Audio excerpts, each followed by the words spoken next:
Le Havre a été classé patrimoine mondial de l'humanité par l'UNESCO en juillet 2005. Alors ceci pour trois raisons qui ont étonné beaucoup, hein, particulièrement en France et à Rouen, parce que Rouen c'est la vieille ville ancienne avec des monuments magnifiques. Eh bien parce que ce centre-ville rasé littéralement à la fin de la Seconde Guerre mondiale a été reconstruit par Auguste Perret, qui avait été parachuté de Paris, nommé par le ministère de la Reconstruction, ce qui n'avait pas beaucoup plu aux habitants au départ.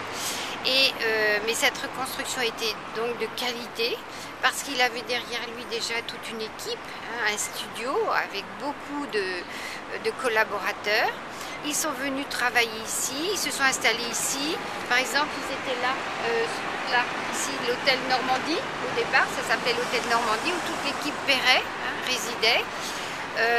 Ils ont fait travailler également des architectes locaux, une fois qu'ils avaient bien compris le principe de cette architecture, qui est sur la base de poteaux-poutres, hein, ce sont des immeubles où tout est visible de l'extérieur. Donc le classement s'est fait selon ces trois critères, sous la direction d'un seul architecte de renom. Donc ça c'est la raison numéro 1 pour laquelle...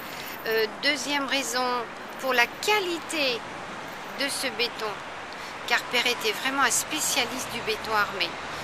C'est lui par exemple qui a construit le théâtre des Champs-Élysées à Paris, hein, un monument en béton dès 1913. Qui a construit dans le 16e arrondissement à Paris aussi un des immeubles d'habitation, ce qui ne se faisait pas à l'époque en béton. Et donc pour la qualité de ce béton, et puis aussi pour la superficie. En un seul tenant, on a quand même 133 hectares exactement. Et c'est ça qui est classé par l'UNESCO. 133 hectares qui donnent une ville aérée, avec des rues orthogonales bien sûr, hein, mais où il y a surtout une homogénéité.